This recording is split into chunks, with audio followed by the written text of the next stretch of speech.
Good afternoon to all of you who are joining us in Europe. Good evening to all of you watching us from Asia, and a good morning to those who are signing in from the US.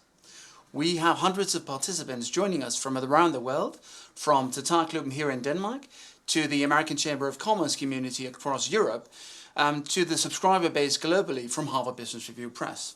A warm welcome to you all. My name is Klaus Mosbeck, I'm the club chair of Tatarklubben, and we're live from our studios in Copenhagen. HBR's mission is to improve the management practices in a changing world. And the world has certainly changed, and our aim with these virtual sessions is to provide you with the inspiration on how to lead through the pandemic. Before we get started, I just have a few technical notes. We've heard from a few of you in the past that you've had some technical difficulties watching these live stream sessions. While this can be frustrating, we found that most of these issues can be resolved if you use the latest version of the Chrome browser, use a wired internet connection, and refresh the browser if the problem occurs. If you experience any kind of technical difficulties, do let us know afterwards. Next presentation will take about 25 minutes, after which we'll take your questions. Feel free to start engaging with us already in the chat by sending us your questions on the right-hand side of your screen. The session will be recorded and uploaded within 24 hours to this website and to our Vimeo account. So do feel free to share this presentation in your network. And now for today's presentation. We all know that between emails, text, Slack and more, the way that we communicate with our co-workers has changed enormously, not just over the last couple of years, but actually during the last couple of months during the pandemic. And that's brought benefits like the ability to work remotely on Teams globally, to the ability to have things in writing versus trying to remember what you said over the phone, and the ability to send thousands of messages a day. Well, we tend to think that these new forms of communication are incredibly efficient, but they also often cause more problems than they solve, says Nick Morgan. Nick is a speaking coach and an expert in communication, and he has some tricks on how we can make up for some of the deficiencies that come along with high-tech communication. Nick is also the author of Power Cues, a book on nonverbal communication, which I highly recommend. Today he's going to talk about his new book, Can You Hear Me? How to Connect with People in a Virtual World. Nick, thank you so much for talking with us today. Thank you, Klaus. A couple of years ago, when I was researching this book, Can You Hear Me? I was talking on a regular basis with a friend in Southern California because the wind was blowing there and there were lots of fires. And so I was concerned about his safety. I talked to him every week or so. And one week, when I asked how things were going, he said, "It's terrible." He said, "Because of the wind and the fire, my power is out and I need to get a document printed, a legal document. And my printer's down because the power is out." So I said, "What did you do? What are you going to do about this?" And he said, "Well, I've already texted my sister, and this is what she responded with. And I'm deliberately not going to read this out loud. So just read this to yourself and see what you think his sister meant."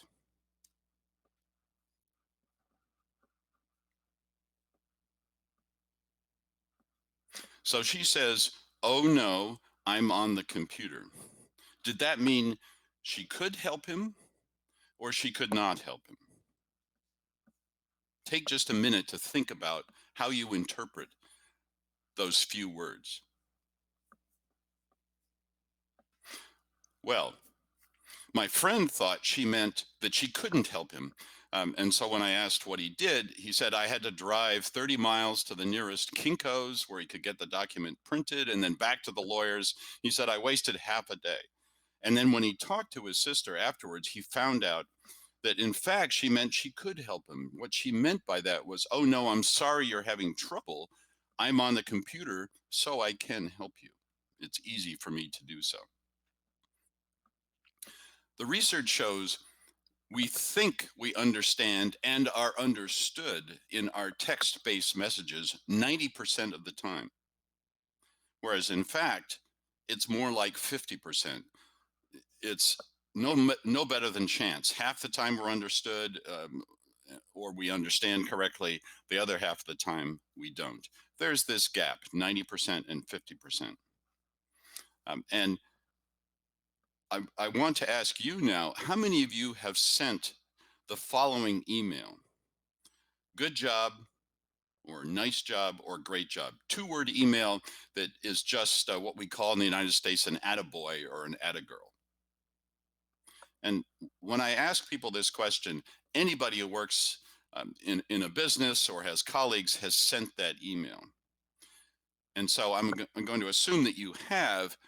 And my follow-up question to you is, would it shock you to learn that 60% of the time that email is taken as sarcastic?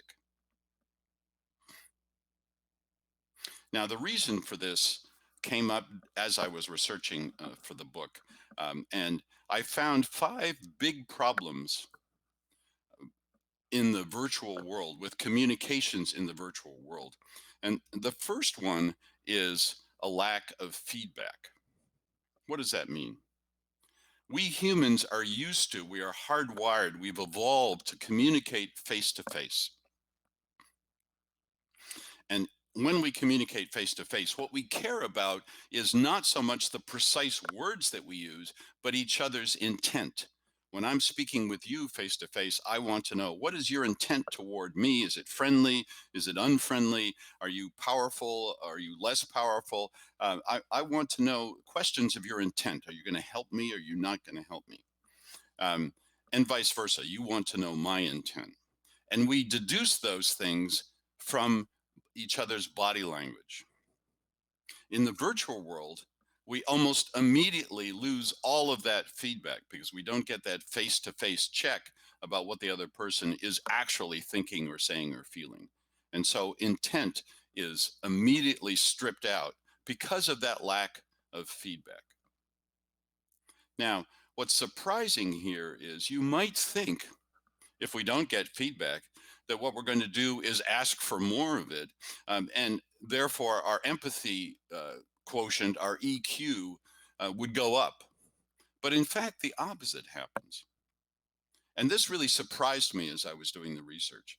What happens is we assume the worst. We assume the negative. And so the second big problem that I discovered is that our empathy actually goes down. And rather than caring more about what other people think and are feeling and what their intent is toward us, we care less because our brains assume the worst. So and this is the first most important lesson that you need to understand about communication in the virtual world, where we're all communicating now, is that there's a negativity bias. When it isn't clear what the intent is from the other person or your intent toward them, then there'll be a negativity bias, an assumption of the negative. And that's really the beginning of all the problems in the virtual world. The third big problem that I discovered was a lack of control. And by now, with the slides that I've shown you, perhaps you recognize from a couple of years ago this meme, if you will. It was Professor Robert Kelly. Professor Robert Kelly, if you don't recall, was an expert on South Korean politics. And at the time, the South Korean president was under investigation for corruption. And so this was his big moment. This was his chance to shine. He was going to be interviewed on the BBC. And he put on that jacket and the tie. And in interviews afterwards, he revealed that he had gone out and purchased that map that you see on the wall behind him in order to make his office look more impressive. He scattered the books and the reports around strategically on the 2 tables so that he'd look like a very clever man. And he was all set for his big moment. And of course, what happened was, during the course of the brief interview, his kids burst into the room. And he was flustered, and we all laughed, and he became an internet meme. Now, this is This is a lighthearted or a friendly version of what happens in the virtual world. We don't have control. We don't have 100% control over what shows up in the virtual world. And so while all of us laughed at Professor Kelly, he reported afterwards that he did not enjoy this experience. It was not fun for him. He was embarrassed. He felt his professional dignity was lessened. And the really upsetting part for him is that from now until forever, you Google Professor Robert Kelly, you don't get South Korean political expert, you get that funny meme. And so for all time, because computers never forget, and because we don't control what is said or shown or remembered about us on the internet, um, it's Professor Robert Kelly is now a laugh line. And of course, we forgive him, we understand, but that doesn't help him that much. And so that's the third big problem that I discovered. And the thing that you really need to understand is that you lack control over your um, your visible presence, your persona, if you will, online. Now, on a more serious level, I was working with an executive about a year ago, and he called me in because he was a very passionate executive trying to transform an industry, a small startup company. Very passionate about transforming this industry. And yes, it needed to be transformed. And I was all for the work he was doing. However, his passion showed up all too often in shouting at, screaming at, abusing his employees when he didn't feel that they were working hard enough to achieve this important goal. And so I was brought in to see if I could help make him a better, kinder, nicer communicator. And the first thing he asked me was, um, can you take down these Glassdoor comments about me? Now, if you're not familiar with Glassdoor, it's a website where employees can go and say things, both positive or negative, about their employers. And he had just fired a small group of his employees, and they had gone on Glassdoor and said very unpleasant things about him. And he asked me the question, can you get these taken down? And I just laughed at him. And he did not appreciate that. I said, no, that's not how the internet works. And in fact, the only way that you can improve this picture of you on Glassdoor is to drown out the negative comments with lots and lots more positive comments. And that, unfortunately, is going to take a long time. So he was not happy with that answer, but to his credit, he did get to work, and he started trying to turn around that impression. But we don't have control over what's said about us in the online world. And again, that is out there forever. Computers, machines never forget. Humans forgive and forget, perhaps. Machines never do. The third big problem the fourth big problem, that shows up in this online world is that when you take out the feedback and when you take out the empathy, then the amount of emotion that's conveyed gets muted. And so on our text-based communications and on our audio conferences and even on video conferences, as I'll talk about in a minute, less emotion is conveyed. Now, you might think, I work in the business world, we don't need emotions. But in fact, the way we make decisions and the way we remember things is not like Mr. Spock in Star Trek, but more like Captain Kirk. For those of you who are Star Trek fans, Captain Kirk was the emotional one. Mr. Spock was the logical one. We all like to think we're Mr. Spocks, but in fact, we make decisions emotionally. And here's how it works. Imagine you're a 2-year-old child, you walk into the kitchen, and some careless adult has left a burner on. You put your finger on the burner. What do? You scream with rage or anger or pain or shock. You recoil, you take your finger away, and you never put your finger on a hot stove again. You will always remember that. That is the fundamental memory of how the fundamental model of how our memories work and how therefore decision making works. We form emotional hierarchies based on our memories and experiences of the things we want to avoid, the things we want to achieve, and it's based on the strength or weakness of the emotion associated with these memories. So in that case, the case of the child, a very strong memory is associated with that pain because it's so intense. And unfortunately, pain ranks higher on the emotional hierarchy than pleasure.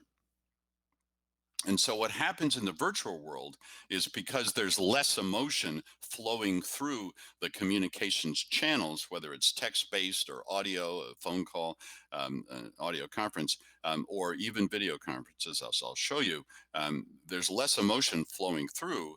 And as a result, we can't make as good decisions. We don't have as much invested in the online world. And so our decision making is weaker and poorer, and we don't invest in them as thoroughly as we do in the face-to-face world. And the final big problem that I discovered in my research, the fifth problem that flows from that, a lack of commitment, if you will, in the virtual world, is a lack of strong connection.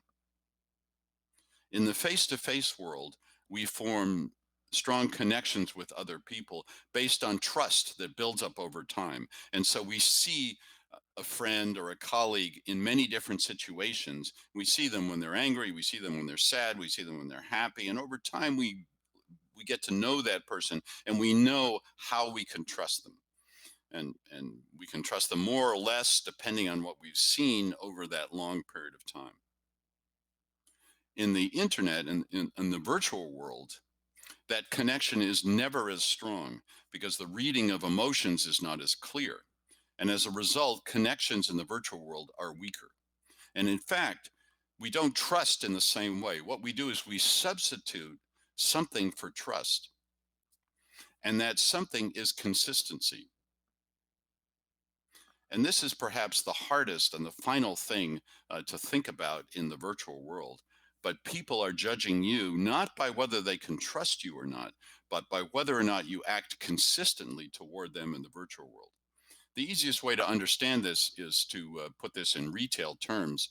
In the United States, the the biggest online merchandiser is Amazon, and I'm very curious to see because of the coronavirus. Of course, Amazon has had to slow down its deliveries, and it hasn't been able to deliver the service that it did pre-coronavirus. So I'm very curious to see how that changes our relationship with Amazon. But imagine a time pre-coronavirus when you're shopping online and you try a new site, and as you go to purchase that article of clothing or whatever it is, something's wrong. Maybe the size isn't right, or the site is taking too long to respond, or perhaps when you go in to put in your credit card, it something feels funny about it. It doesn't feel right. You don't feel safe. And so what do? You immediately drop that website and you go to Amazon and you buy it there, or at least pre-coronavirus, that's what you would have done. Because Amazon has spent hundreds and hundreds of millions of dollars building up trust through consistency with its online shoppers. And for all our work relationships, it's the same thing. We judge people by their consistency online, not by the same kind of trust that we would expect people to have with each other face to face. And so while we're still imagining we're communicating in the same way as we used to, we're imagining we're communicating like face to face. I send you an email. I assume you understand it. I assume you trust me. No, you expect me to be consistent in a narrow way that's much harder for me to achieve because humans are not consistent. That's just not our human nature. We are inconsistent. We make mistakes. We forget. And all of that shows up online as untrustworthiness. So those are the five big problems that I found. And let me address now some of the things you can do about these five problems in order to make the online experience better.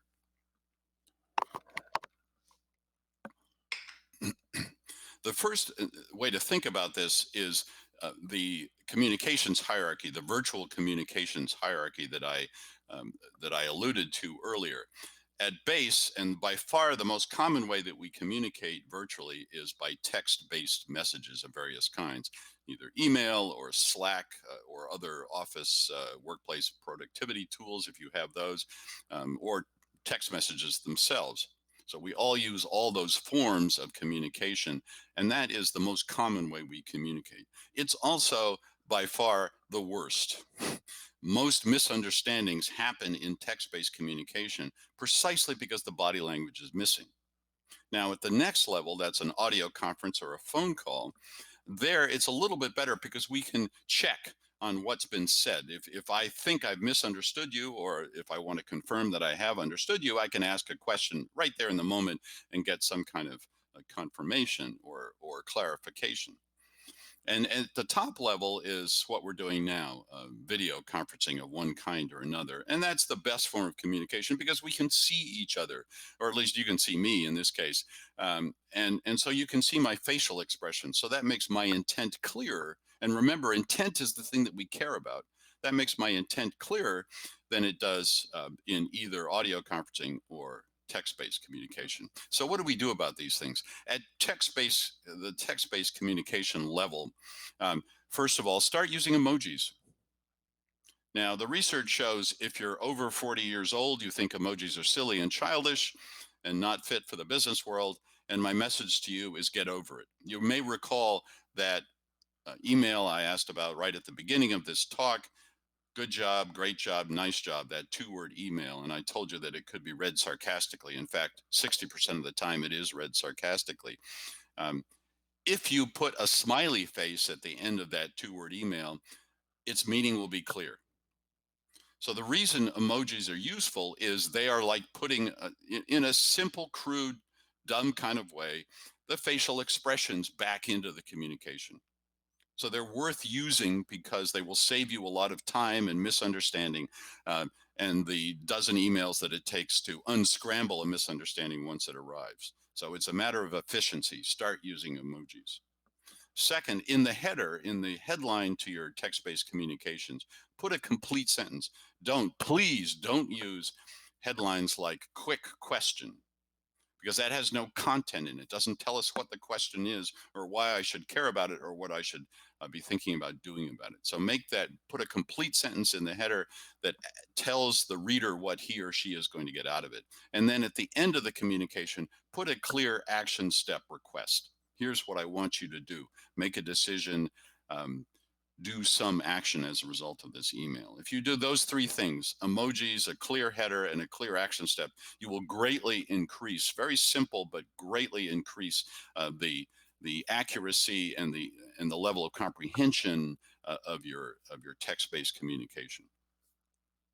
Phone conversations, the challenge here, and regular ongoing audio conferences, the challenge here is perhaps a little bit surprising. What happens is engineers long ago figured out that the human voice, the pitch at which we speak, is a fairly narrow range from about 50 hertz to about 350 hertz.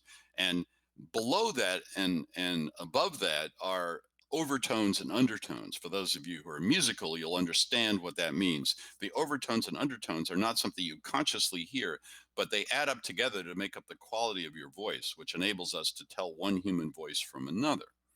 What engineers did long ago when they first started creating phone communications was they realized they could compress that sound just to the narrow band of pitch that humans speak at, cutting out the overtones and the undertones. The problem with that is the human emotion is conveyed in the undertones mostly and a little bit in the overtones.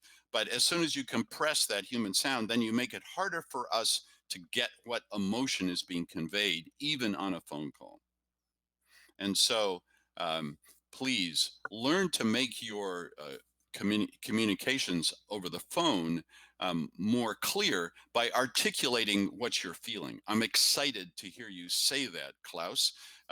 That's great news. Or I'm really unhappy about the direction this is taking. I'd like to suggest we need to go in a different direction. Use emotion-laden words because your emotions are not coming through and people don't know how important you think one thing or another is. Now, at the top level, the video level, as I said, that's the best form of communication because you can see the other person's face, head and shoulders typically, and so you get some sense of what their body language is suggesting, and that does help us. But there's a surprise in the the video conferencing world. And that has to do with a sense that none of us really understands or knows well because it isn't taught in school. We understand the five senses: sight, sound, smell, touch, taste, but we don't understand, or we're not aware of a sixth sense, which everybody has, and which is run by our unconscious mind, and it's called proprioception. And it's arguably the most important of the senses. Again, we're not aware of it consciously, but that's the sense by which we keep track of where we are in space and where the people around us are in space. And as you can imagine, that's important. So we don't bump into things. It's so we can keep track of where other people are. And if they get too close to us, then alarm bells go off unless we know them to be a dear or intimate friend or spouse or partner or so on. And so what happens in the virtual world is, because this computer now that I'm speaking to you on is about 2 or 3 feet away from me, then the people that I see on the video conference look very close. They look a little too close for anybody but the most intimate of my family members or friends. And yet, the size of of the body that shows up on the computer screen is too small for them to be as far away as they apparently are. And so our proprioception sense can't figure out where that person is. And as a result, we go into fight or flight mode. We have a stress response. And so video conferences are always stressful for us at an unconscious level. What can you do about this? The way to make it better is do what I've done here. You can see behind me in my simple basement office, made for the coronavirus time. What I've done is I've put a couple of pictures on the walls behind me, um, so that you can get a rough sense in your mind. You can imagine where it is that I am standing in relationship to those walls, because your unconscious mind thinks I know how big those two pictures are.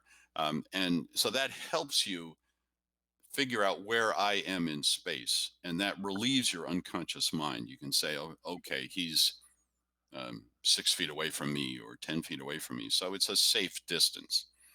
And so you can do the same thing on your video conferences. And also remember, though, that you still need to make your emotions clear in the video world, because it is still even though you're seeing the face, it's a two-dimensional representation of a three-dimensional person. And what happens when we squeeze the face into 2 dimensions is it flattens out our faces a little bit. And as a result, that makes it harder to read those emotions, and it makes it more likely we're going to misread those emotions.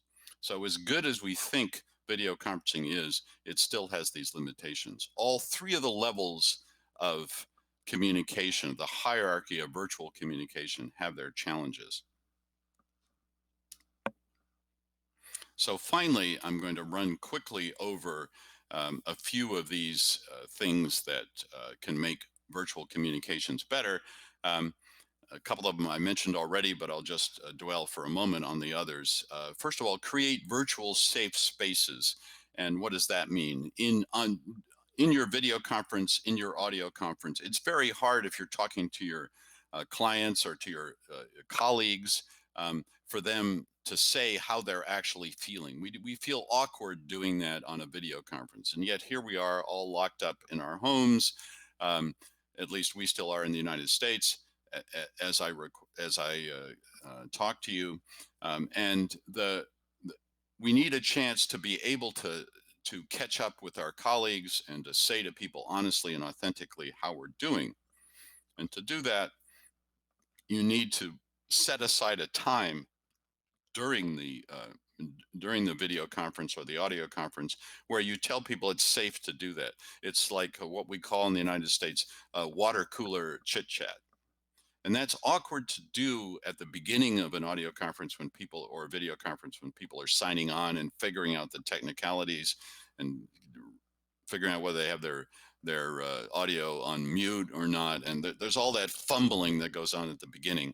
So don't do it then. Do it in the middle or toward the end, and tell people it's a safe place to do it. Second, on any kind of ongoing audio conference or video conference that you have, assign an MC. And the job of that MC is to keep track of the amount of contribution that everybody's making. Because the research shows if the contribution from various people on a call or a video conference is uneven, the work quality and the esprit de corps of that team will be much less.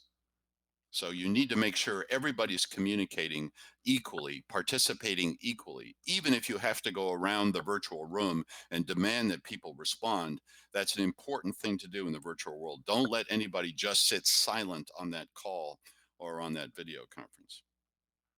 Third, take the temperature of your team. Think of a stoplight, red, amber, and green. That's a very simple way to take the temperature of the team.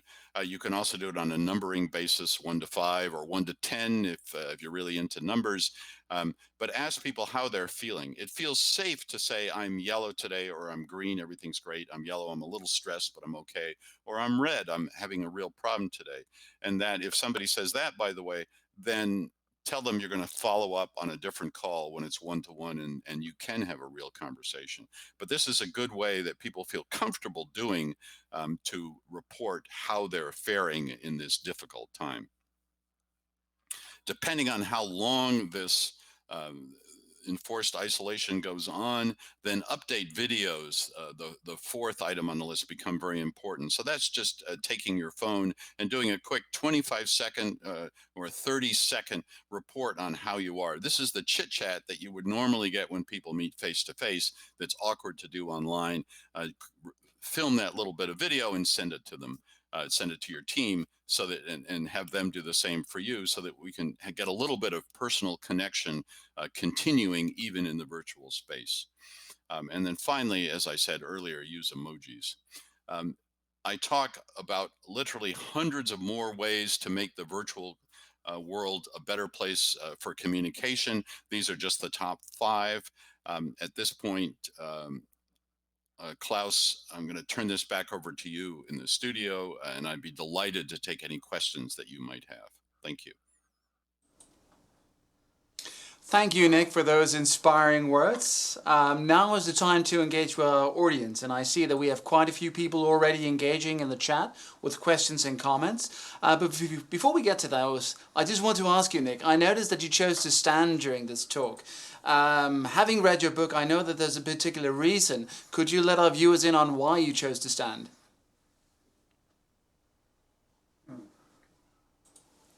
Sad.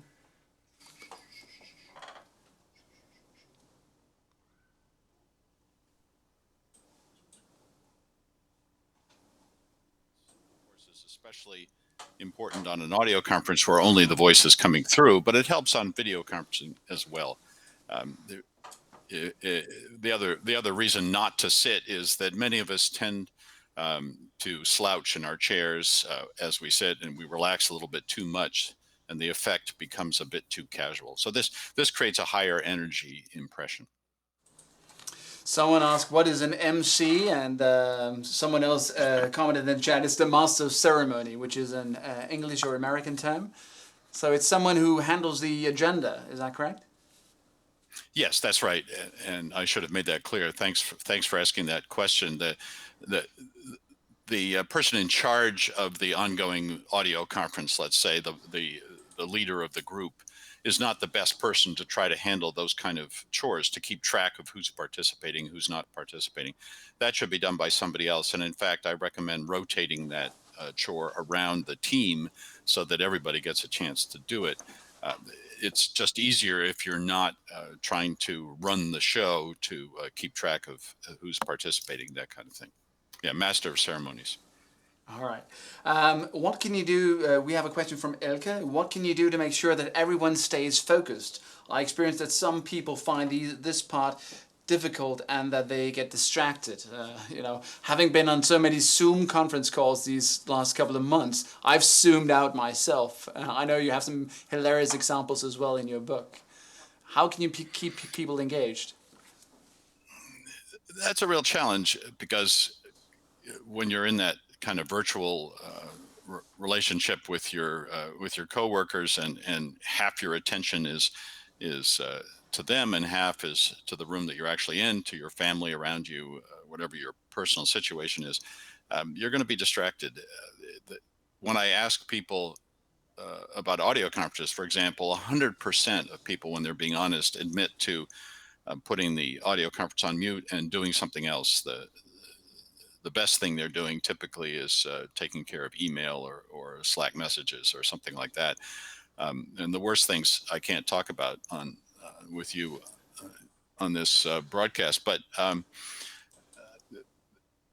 the only way really to keep people engaged is to make the session as interactive as possible, and also to make it brief, to give people an opportunity for breaks so that they can go and do what they need to do and then come back. Um, and so we tend to think that an audio conference meeting, for example, or a video conference meeting should last an hour, because that's what we're used to in the face-to-face world. But that's really not the optimal time. You should make them shorter. People's attention begins to flag about every 10 minutes. That doesn't mean you have to end the conference or the call then, but it's a good idea to give people a quick break, allow them to renew their focus and come back. We have a question from Thomas from Sweden. He says, I'm a part of a virtual team that's scattered around the world. Can we get some of the benefits of face-to-face communication without being face-to-face? Or we just have to bite the bullet and spend the time and money to get everyone together, whenever that's possible again? Right. Well, that is the best way. Think of it as over time, because of that negativity bias, little misunderstandings crop up. And the best way to clear those out is to get people together and share a meal, or have at the very least, a meeting face to face. As long as we can't do that, then the best thing to do is to find ways to share personal connections. Make it possible and allowable for people to say what's going on in their lives, so that we can feel connected as a whole person, not just as a fellow worker. That will help a little bit, but understand, for the reasons I described, it's a little difficult to do in the face-to-face, in the virtual world, and so it will be more difficult during this time. That everybody's experienced what we call Zoom fatigue, and it just is more. It's more trying and more difficult, and not a successful way to communicate. So we'll all look forward to the time when we can get back together face to face. We have a comment from Frank. He has an idea for all of us. He says, I have my team in multiple countries, and we have a coffee call every Monday morning with video where we don't talk shop to improve our communication and relations. It really helps on the team calls where we do have business to discuss. So actually scheduling in time. Yeah, I love that. That's a great idea. That's what I'm talking about when I say create virtual safe spaces where it's okay to talk personal stuff, chit chat, as opposed to work related things. So I love that idea of creating a separate call for that, because that's a great idea, a good way to keep the group morale strong. You were talking about the use of emojis. We have a question from Wallace. He says, should we use templates for different types of communication so that each person knows what to expect, which would improve understanding of intent? So sort of the idea of emojis, but are there other templates that we could use for various ways of communicating virtually? I'm not sure exactly what the questioner means about templates. If you mean on an audio conference, for example, well, I'm not sure how that would work. So perhaps you could ask for more clarification. Emojis, I guess, are a kind of template in that sense, because they're prearranged. They're smiley faces and frowny faces and so on. So if that's what he means by template, then sure. If there are other forms of that could convey emotion. The whole goal here is to make each other's intent clear. That's, again, what we care about, and that's what's easily misunderstood in the virtual world. So any template, if you will, that would help clarify that would be a good thing. I'm just not sure what he means specifically. Well, I think it also ties in nicely with another question that we have is are there any cross-cultural issues that we should be aware of when communicating virtually, for example, on a conference call? I'm sure that there can also be even more grounds for miscommunication, misunderstanding, working internationally, virtually as well. Yes, absolutely. All the issues that normally bedevil our communications when we're face to face are intensified because of the lack of clarity in the virtual world. So cultural issues that come up, of course, are going to be even more difficult to navigate. One of the simple things, for example, on an audio conference that becomes difficult is the cross talk, is talking over each other. We humans spend about 8 years from age 1 or 2 to about age 8 or 9 learning how to have conversations with each other, learning how to listen and not interrupt. And we learn a whole host of body language cues, nods and leaning in and leaning back and making eye contact and looking away to signal to people when we're talking, when we're getting ready to stop talking, when we're ready to hand it over to the other person. Of course, all of that's missing on an audio conference, and every culture has slightly different ways of signaling those cues. So it gets doubly difficult to try to have just a simple conversation online without interrupting each other and talking over each other. So just at that very basic level, it's tough enough on an audio conference if everybody's from the same part of the world. But if you add cross-cultural issues, it gets harder. And there's a further piece that people often forget about, but which is important, is that typically if we're talking cross-cultural teams, then that means we're all signing in at different times. And you began this broadcast, Klaus, by welcoming people from their different times at different parts of the world, in that you were showing sensitivity to them. And the issue is we show up with very different biorhythms at different times of the day. So if it's first thing in the morning for me and I've just had my coffee in my enormous coffee cup, then I'm caffeinated and ready to go. But somebody else who's near the end of their day might be beginning to wind down and to be ready to sign off for the night. So very different energy levels. And so a lot of the issues that get attributed to cultural differences often have to simply to do with biorhythms. And it's hard to remember those kind of issues when you're on a call because you're feeling your energy, whatever that level is, and you tend to forget that other people may be signing in at different times of the day. We have a question from Jesper that I can truly relate to. He says, right now people are slowly getting back to the offices. How do you handle mixed meetings with 25 to 50% being on video and the rest in the meeting room? This is what I find to be the most difficult. Now that's an excellent question, and it's a serious problem because there is a little bit of research on these sort of arrangements where you have some people sitting around the conference room table and other people on audio conference, and we even have 3 levels now where we'll have people in the room, we'll have some on audio and some on video. And it turns out that your level of participation and your level of satisfaction with that meeting varies enormously by which level you're participating at. The people, of course, it's not surprising. The people who are face to face have by far the best experience. They communicate most strongly. They understand each other best. The communication is easiest. And the people who have the worst experience are the folks on audio conference because they can see the least. And there's a tendency, for example, the people in the room to downplay or to criticize the participation and the comments of the folks on audio conference or even on video because they're not present there and they can't, if you will, um, reinforce what they're saying with that kind of passion that shows up when you're face to face. And there's a further issue with video conferencing. There's a slight disjunct, a slight lag between the sound and the sight that comes across even on the best video connections.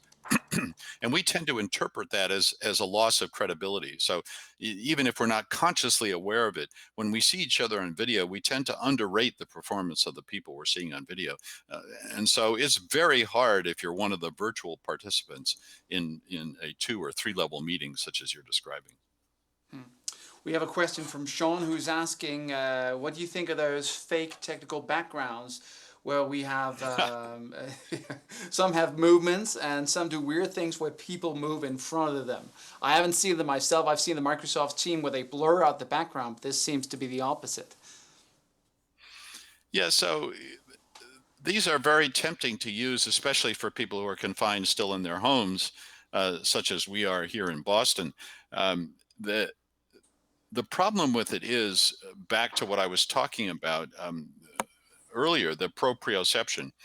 With the virtual backgrounds, typically they're a flat screen. They may be pretty, they may be scenes of some beautiful faraway place, um, but typically they don't have any depth perception or not much depth perception to them, or they're obviously just a flat screen. And as a result, they don't give us any help in figuring out where that person is on the video conference. So I don't like them, as tempting as they are to use, because they look a whole lot better perhaps than your messy living room or your messy office where you're signing in from. So I understand the temptation, but virtual backgrounds are tough because they will create stress in the people looking at you while you're on the video conference. And we have Alina asking a question among the same down on the same line. She says, "I notice that many people do not wish to use video during calls.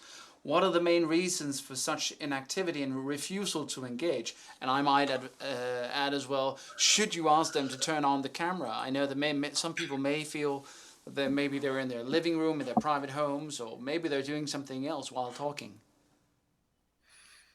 Yes, the issue is everybody should be doing the same thing, and for the reasons we talked about just a moment ago. So if some of the folks are on video and some are on audio, then the participation is inherently going to be unequal and the meeting will be less satisfactory. It's very difficult to get even participation and the same amount of respect and attention for everybody if we're participating in different ways. And I understand fully the desire to go from video to audio, because audio is less stressful than video conferencing for the reasons that I talked about. And so while there are possibilities to talk over each other and the interruptions are annoying and that kind of thing, still it's less stressful. So what I recommend to people is start the meeting with video so you can see each other if at all possible. And perhaps do that kind of virtual chit chat sometime during the call as a video connection. But at other times, especially for long ongoing meetings where you have, say, a weekly meeting with the team, and they're going to go for an hour or longer, then feel free to do those via audio, because if you know each other already and you're a tightly knit team, then you may feel less stress and you may do better work on an audio conference than on a video conference. I hate to say that because of all the success Zoom is experiencing now. They will not like me to say that, but it's simply the case that audio conferencing is a little less stressful. All right, we're just about out of time, so I think that concludes today's session. Thank you so much, Nick. Thank you to everyone for joining us today. Don't forget to pick up your digital copy of the book. There is a link on the top of your screen with a discount code of 20% when you buy the book on hbr.org. Our next virtual event will take place on June 2nd, and that will be with Manish Tangri, the follow-up to the three-box solution playbook, and that'll be on how we can out-innovate the pandemic. So don't forget to sign up either through your local AmCham chapter or right here on this website. So until then, stay healthy and start using those emojis professionally as well. Thank you.